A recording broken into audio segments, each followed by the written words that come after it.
Tanong, all the answers. Bakit nga ba nag-iiba ng kulay ang kalangitan? Totoo ba na tumatangkad pa ang pinakamataas na bundok sa buong mundo? Bakit kaya kulay pink ang mga flamingo?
Trivia time muna tayo, I-Believers! Ano sa tingin nyo ang kulay ng sunlight kung wala ang atmosphere? A. Puti, B. Dilaw, or C. Pula? Paiba-iba yung kulay ng sunlight depende sa particles na nasa atmosphere. Minsan dilaw, orange, pula, pink, o purple kapag sunset o sunrise. Pero yung totoong kulay ng sunlight o yung pure form nito ay kulay A. Puti. Parang prism ang atmosphere. Pag pumasok yung white light, nahahati ito at kumakalat palabas yung iba't ibang kulay. Kumakalat yung white light dahil sa mga small particles sa ere, tulad ng alikabok, moisture droplets, mga molecules at iba pa. Yun pala yung particles! Pag tumama yung light photons sa mga particles, tumatalbog din yung wavelength at colors papunta sa iba't ibang direksyon. Kaya pala! Bakit minsan mapula ang langit? Pag mababa yung araw, tuwing sunrise o sunset, mas nagtatravel yung liwanag sa atmosphere. Hindi kita ng mata natin yung mga shorter wavelengths tulad ng blue at violet. Pero yung may mga longer wavelengths tulad ng dilaw, orange at pula, nakikita natin. Wow! Ang ganda-ganda-ganda ng langit, oh! Pag mataas yung araw, mas konti yung nagtatravel na light sa atmosphere. Hindi natatapon yung blue light. Sensitive yung mata natin sa blue kaysa sa violet. Kaya yung tingin natin sa langit ay blue. Laging nagbabago yung mga particles sa atmosphere. Depende sa lugar. Kaya iba-iba ang kulay ng sunset sa iba't ibang lugar. Nare-reflect ng mga middle to high clouds yung sunlight papunta sa lupa. Kaya nakakalikha ito ng parabang dramatic at vibrant effect kapag may sunset. I believe! Saan po tayo pupunta? Di sa isang picture-perfect na lugar sa Himalayas. Gawa sa 3 mountain ranges ang Himalayas. At sakop nito ang India, Pakistan, Afghanistan, China, Bhutan at Nepal. Isa to sa pinakabatang mountain range sa mundo na nabuo nang mag-collide ang tectonic plates ng India sa Tibet between 40 and 50 million years ago. Ang tagal-tagal-tagal na. Patuloy ang pagtaas ng Himalayas. Tumataas ito ng 5 millimeters kada taon. Ini-estimate na sa loob ng 10 million years, lalawak ang Himalayas ng 900 miles at matutulak nito ang Asia. Wow! Lumalaki pa yung bundok! I-Believers, susubukan ko yung language skills nyo ha. G, ano ibig sabihin ng Himalayas sa Sanskrit? A. Lugar ng mga Diyos. B. Bahay na niebe. Or C. Noo ng kalangitan. Tingin ng mga ancient Indians na para raw bahay na puno ng niebe ang Himalayas. Kaya ang sagot ay letter B. Pagkatapos ng Antarctica at Arctic, sa Himalayas may pangatlong pinakamaraming yelo at snow sa buong mundo. May 15,000 glaciers dito at yung pinakamahaba na Himalayan Siachen ay may habang 48 miles. Ang haba pala. Pero tulad ng ibang glaciers, nalulusaw din ito dahil sa global warming. Nasa Himalayas yung 9 tallest mountains in the world. Kabilang ang pinakamataas, ang Mount Everest. Hindi lang puro yelo at snow ang meron sa Himalayas. Maraming nabubuhay na halaman at maraming hayop na nakatira dito.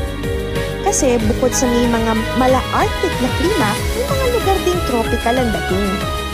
Sa bandang west, between 9,850 and 16,400 feet, may mga damuhan at shrublands. May cold winters at mild summers dyan, kaya lumalago yung mga halaman sa gilid ng bundok.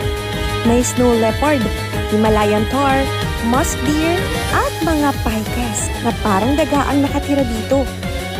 Sa northeast inner valley between 8,200 and 13,800 feet, may mga gubat na puno ng conifer plants. Protektado mula sa malakas na hangin ang area na to kaya maraming pine, hemlock, spruce at fir trees dito. May mga nakatirang red pandas, takins at musk deer dyan.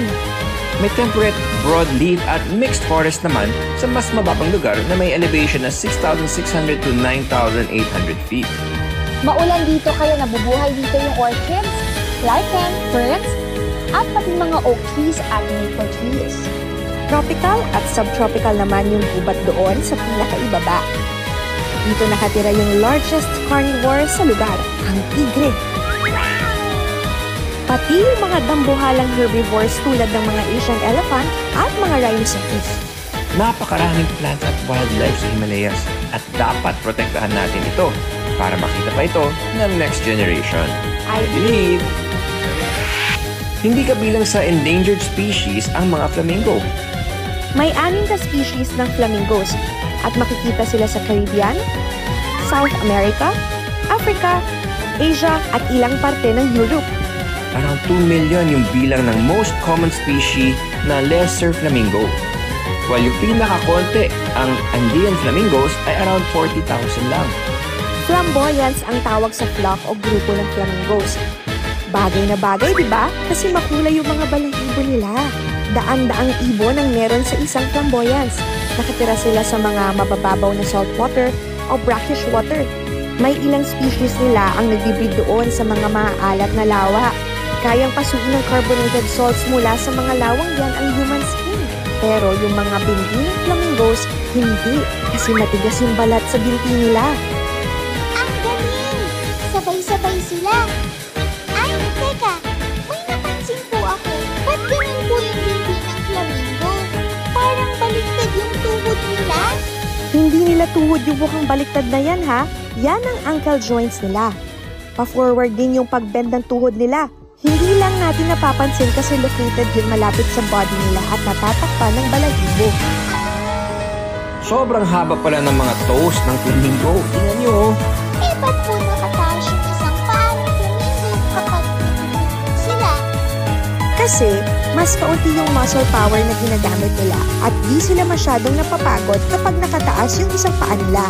But don't worry, tinataas din naman nila yung isang binti pa nila para mainitan din at hindi lamigin. Ang galing-galing ng flamingos. I believe! Masagot nyo kaya ito, I believers? Kulay pink ang flamingo dahil A. Pinanganak silang ganon. B. Yun ay camouflage. Or C. Sa kinakain nila.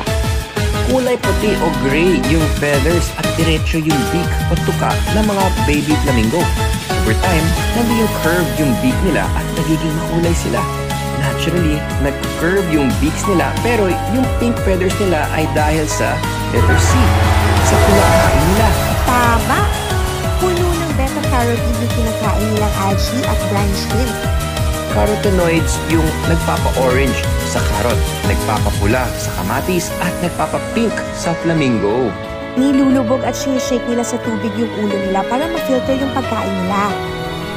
Parang supply yung plates doon sa beak nila kaya nakifilter palabas yung tubig. Alam ng mga flamingos ang meaning ng equality. Share sa parent duty sina Mami at Daddy Flamingo. Nagtutulungan sila sa pagbuo ng pugad ng kanilang itlog. Salitan din sila paglimlim nito hanggang sa mapisa iyon. Parehong awkward at graceful kung titignan ng mga flamingo. Hindi rin makakita ng wild flamingo sa continental US, pero ang marami doon ay yung mga plastic flamingo na nakadisplay sa mga bakuran. Ang mga plastic flamingo na yan ay inintroduce ng artist na si Don Featherstone noong year 1957.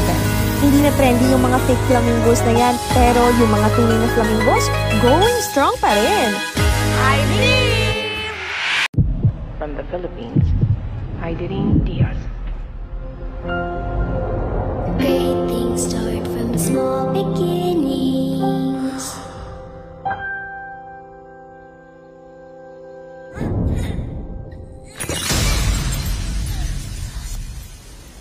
I've paid my dues. We've come to this. One lift Time after time. at 217 kilograms. You brought me fame For the and gold. fortune and everything that goes. Si Eliza Valdez, bata pa lang. And bad mistakes. Matyaga na yan. I've made a few. And Eliza Valdez, I am my champion once again.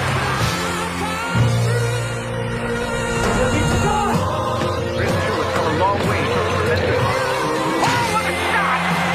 Champions, my friend.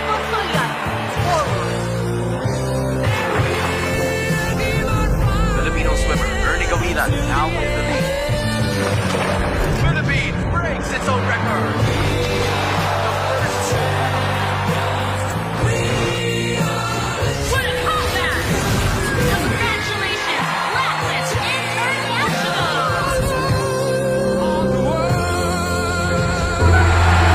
Great things start from small beginnings. Milo, energy to build champions in life. Let's continue to bring out the champion in every Filipino.